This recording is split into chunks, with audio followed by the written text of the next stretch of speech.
मंडलाकारं व्याप्तं येन चराचरं तत्पदं दर्शितं येन तस्मै श्रीगुरुवे नमः। गंगातरङ्गरमणीयजटाकलापं गौरीनिरन्तरविभूषितवामभागं नारायणप्रियमनङ्गमदापहारं वाराणसीं पुरपतिं भज विश्वनाथम्। नमस्कार मित्रों, मैं अजय कुमार मिश्र पुनः आपके उपस्थित हूँ। आज जो महत्वपूर्ण विषय है उसमें कई लोगों ने प्रश्न कर रखा था कि आपकी जो विचारधारा है वो क्या राम मंदिर का जो शिलान्यास मुहूर्त है उस पे कितना उसे पॉजिटिव मानता है या निगेटिव मानता है। ऐसे कई प्रश्न आए और बहुत दिनों से ये मन में उधेड़-बुन चल रही थी कि इस पे मैं कुछ लिखूं, और इस क्रम में मैंने शिलान्यास के समय के राम मंदिर के शिलान्यास के मुहूर्त का मैंने समय बना दिया है कुंडली, और 5 अगस्त 2020 12:15 में अयोध्या का काल लिया हूं। और इस पे जो जन्मांक चक्र बना है क्योंकि तुला लग्न की कुंडली है और कुंभ राशि है। कुंभ राशि एक फिलोसफिकल राशि होती है, और जब भी चंद्रमा कुंभ में प्रवेश करता है तो जो व्यक्ति के हृदय की भाव भूमि होती है वो थोड़ा दार्शनिक हो जाती है, सूक्ष्म संस्कारों की तरफ अग्रसर हो जाती है। पहले तो हम इस पूरी कुंडली पे चलते हैं और इन सब की प्रश्नों का उत्तर एक एक करके देते हैं। तुला लग्न की कुंडली है। तुला, वृश्चिक, धन, मकर, कुंभ, मीन, मेष, वृष, मिथुन, कर्क, सिंह, कन्या। तो पूरी कुंडली में देखने के बाद हम देखते हैं कि जो लग्नेश है इस पूरी कुंडली में, पहले तो हम विचार कर लेते हैं इस कुंडली की कुछ पॉजिटिव पॉइंट क्या है, निगेटिव पॉइंट क्या है। पॉजिटिव पॉइंट ये है कि जो शनि है वो सस पंच महापुरुष योग बना लिया है। पूरे केंद्र में जो शनि है वो मकर राशि में बैठकर स्वराशिस्थ होकर लग्न से केंद्र में होकर सस पंच महापुरुष योग बना दिया है। और जिनके भी कुंडली में सस पंच महापुरुष योग हैं वो बहुत निम्न नीचे स्तर से शुरुआत होती है और वैभव की भूमि देखते हैं। तो आपने देखा कि जो श्री राम अयोध्या में श्री राम मंदिर का शिलान्यास है उसमें जो मकर राशि में बैठा हुआ ये शनि निश्चित रूप से प्रारंभ बड़े ही विवादों के साथ करेगा और बहुत ही संघर्ष और कितने ही बलिदानों के बाद इसका प्रारंभ हुआ है, लेकिन धीरे धीरे ये अपनी वैभव की तरफ, एक सांस्कृतिक विरासत की तरफ बढ़ेगा। वैसे भारतीय वेदांत में मंदिरों की बहुत भूमिका तभी मानी जाती है जब वो स्थापत्य से जुड़ी हूं, वो शिक्षा से जुड़ी हूं, वो गुरुकुल परंपरा से जुड़ी हूं। वेदांत में या वेदों में मूर्त पूजा के बारे में ऋषियों ने बहुत कम या नगण्य रूप में लिखा है, और वो आत्मिक शरीर को ही मंदिर मानते थे। इसलिए जो शरीर की दृष्टिकोण है उनके प्रति ऋषियों की और सनातनियों की वो श्रेष्ठ है। लेकिन जो एक सांस्कृतिक महत्व का, शिक्षा का जो केंद्र हुआ करता था मंदिर, इसलिए मंदिर किसी भी राष्ट्र में अथवा हिंदू राष्ट्र में अथवा सनातन पंथियों के लिए एक ऐसी ऊर्जा स्थली है जहां से आध्यात्म, ज्ञान, कौशल, विकास और सही पूछिए तो जो है एक मार्गदर्शन की रूपरेखा तय होती है। और ये समाज से अनादिकाल से ये सदैव ही मार्गदर्शन करता रहा है। तुला लग्न की कुंडली में शनि सस पंच महापुरुष योग बना लिया है। 5 महापुरुष योगों में शनि सस महापुरुष योग बनाता है। मंगल से रोचक योग, बुध से भद्रक योग, बृहस्पति से हंस योग और शुक्र से मालव्य योग। ये पंच महापुरुष योग में शनि सस महापुरुष योग बना लिया है। एक पॉजिटिव पॉइंट है। गुरु स्वराशिस्थ होकर धर्म स्थान पर दृष्टि डालकर देख रहा है। गुरु स्वराशिस्थ है और स्वस्थ है, क्योंकि स्वराशि में बैठा है इसलिए स्वस्थ है और अपनी दृष्टि से लग्नेश को देख रहा है, ये बहुत अच्छी बात है। स्थिर राशि में चंद्रमा है। स्थिर लग्न तो स्थिर राशि नहीं है, लेकिन चंद्रमा स्थिर राशि में है और फिलोसॉफिकल राशि जो है कुंभ की राशि में है, इसलिए ये अच्छी बात है। राहु उच्चस्थ होकर धर्म और भाग्य भाव पर होता है, गर्वित भाव से बैठा। गर्वित भाव क्या होता है? गर्वित भाव तब होता है जब किसी पंचम अथवा नवम अथवा त्रिकोण में कोई ग्रह अपने उच्च राशिस्थ होकर बैठ जाए तो उसे गर्वित भाव कहते हैं। तो राहु यहाँ मिथुन राशि में उच्चस्थ की प्रेरणा देकर गर्वित होकर बैठा है, और त्रिकोण प्राप्त कर लेने के बाद, मित्र राशि में प्राप्त कर लेने के बाद और भी गर्वित ऊर्जावान हो चुका है। शुक्र मुदित है क्योंकि वो मित्र राशि में बैठा है, मिथुन की मित्र राशि में बैठा है शुक्र, और गुरु शुभ ग्रहों से दृष्ट है, इसलिए वो शुक्र मुदित है, राहु गर्वित है और गुरु स्वराशित है। ये तीनों चारों पॉइंट जो ग्रह हैं ये सब के सब शनि के साथ बड़े ही शुभ दृष्टि बनाए हुए हैं। अब इसके एक निगेटिव पॉइंट चलते हैं, इसके एक नकारात्मक पक्ष की तरफ चलते हैं कि लग्नेश राहु और मंगल से पीड़ित हो गया है। लग्न का मालिक तुला है, तुला का स्वामी जाकर नवम भाव में बैठा है जहां मिथुन राशि है, और वह राहु से पीड़ित भी हो गया, साथ साथ मंगल की चतुर्दृष्टि से भी पीड़ित हो गया है। 1 2 3 4 राहु की चतुर्दृष्टि, इसलिए लग्नेश तो निश्चित रूप से मंगल और राहु से पीड़ित हो चुका है। और जो लग्न है, लग्न तो चर राशि में है, जबकि शिलान्यास के हमारे ग्रंथों में कई वर्णनाएं हैं कि जब भी हम किसी गृह का निर्माण करें अथवा राजमहल राजप्रसाद मंदिर का निर्माण करें तो जो लग्न होता है वो स्थिर लग्न होनी चाहिए। लेकिन हमारे पास लग्न तो स्थिर नहीं है बल्कि चर राशि है।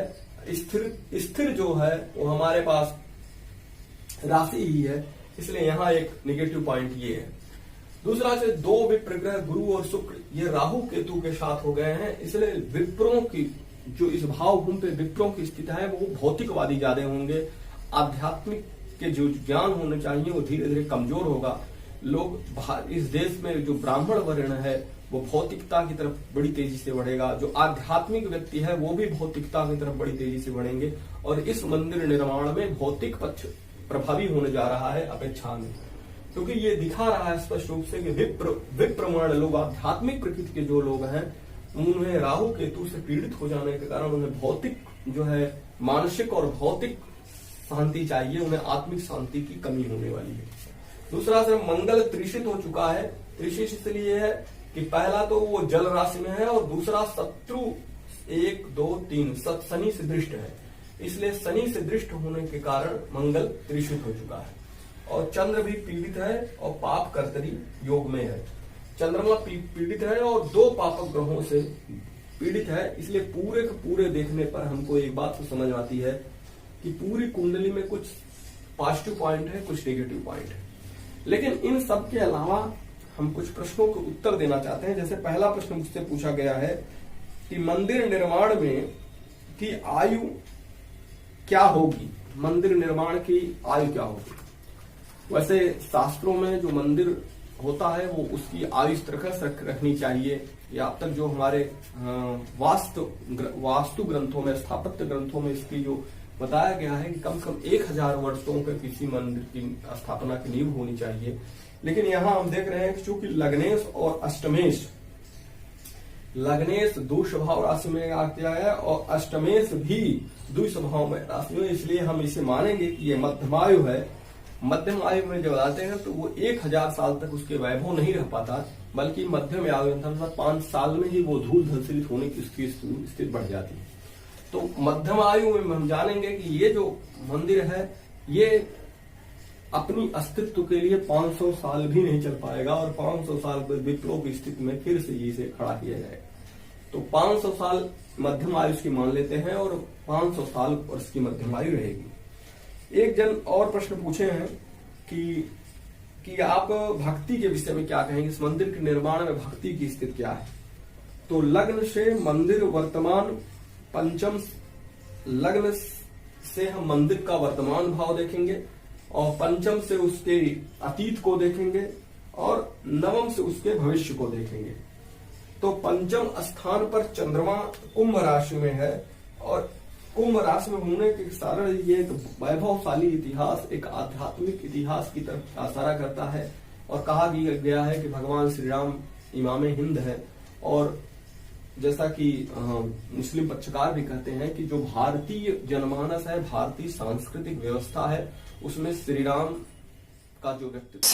जी का जो व्यक्तित्व और कृतित्व है उस पे गहनता से हम लोग बात करेंगे। और उस क्रम में जो सबसे महत्वपूर्ण प्रश्न है कि पंचम स्थान पर कुंभ राशि में चंद्रमा इस गौरवशाली अतीत की ओर इशारा करता है। 10वें चंद्र पंचम में, पंचम स्थान जो धर्म का, भक्ति का, भाव का है, कर्म प्रधान व्यक्तित्व कृतित्व युक्त पुरुषोत्तम भगवान श्री राम के भक्ति भाव जारी रहने की ओर संकेत करता है। पंचमे शनि स्वराशिस्थ होकर केंद्र से सस पंच महापुरुष का योग सृजन कर रहा है। अपनी दृष्टि से कर्म स्थान पर राजपद प्राप्त लोगों का यह देश या गृह स्थान के सुख हेतु कठोर निर्णय की ओर प्रेरित किया है और करता रहेगा।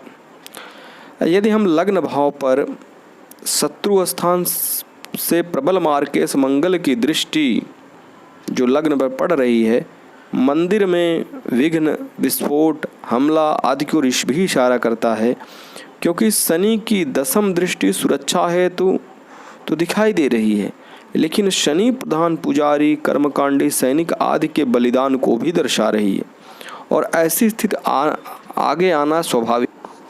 लग्नेश त्रिकोणेश में मित्र राशि के घर में राहु के साथ व्यभिचार दोष बना रहा है, जिस पर गुरु एवं केतु की दृष्टि पापियों की आत्मा की शुद्धि का मार्ग बहुत सैने प्रशस्त करेगा। यह एक शुभ विचारधारा है। इन सब के अलावा जो सबसे महत्वपूर्ण बात है कि लग्नेश पर भी मंगल की दृष्टि आध्यात्मिक ऊर्जा के अपेक्षा पर्यटन पर ढोंग और आडंबर रूपी व्यभिचार को दिखाता है। लग्न तो वर्तमान का द्योतक है ही, जैसा कि मैं पहले कह चुका हूँ।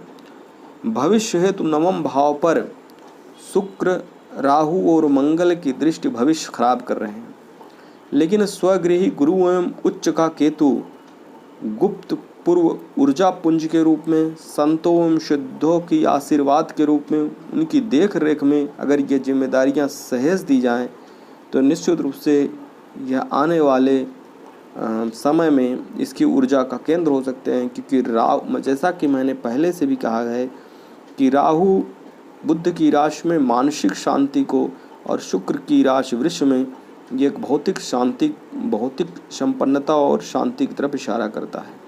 भाग्येश अथवा धर्मेश बुध सूर्य के साथ राजपथ के पीछे चलेगा, जबकि श्री राम धर्म के अनुयायी थे और अब दिखावा बहुत ज़्यादा होगा। मंदिर, एक और प्रश्न पूछा गया था कि मंदिर भव्य होगा कि नहीं। चतुर्थ का स्वगृही शनि सचपंच महायोग के सार उत्तराषाढ़ नक्षत्र में होने के कारण लाज एवं लक्ष्मी मंदिर का वर्ण करेंगी और मंदिर भव्यता की दृष्टि से राष्ट्र का स्वाभिमान जागेगा, लोग सुखी होकर भौतिकवादी बनेंगे। नाड़ी ज्योतिष में भी गुरु मंदिर की आत्मा है जो आगे शनि से मिल रही है, इसलिए शनि प्रधान व्यक्ति पुजारी, सेवक, दास, कर्मचारी, योगी, तपस्वी, सिद्ध, संत के लिए मंदिरों के द्वार खोल देने चाहिए, ताकि मंदिरों की व्यवस्था इन्हीं लोगों की देख रेख में होनी चाहिए। इस पर राज पर नियंत्रण बहुत कम होना चाहिए, अन्यथा यह आत्मा दुखी होकर पुनः सुप्तावस्था में समाधिस्थ हो जाएगी, क्योंकि भौतिकवादी लोग इसे तीर्थाटन की अपेक्षा पर्यटन बनाने पर जोर देंगे। एक प्रश्न और पूछा गया था कि क्या मुहूर्त उत्तम है।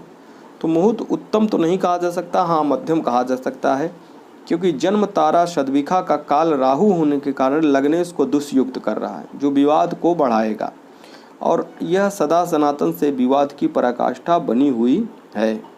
मुहूर्त चिंतामणि के अनुसार में भी अगर यह केंद्र और त्रिकोण में शुभ ग्रह हो तथा 3, 6, 11 आदि में पापक ग्रहों और 8वां 10वां भाव खाली हो तो कुछ उत्तम फल का परिणाम मिलता है जो इसके साथ है।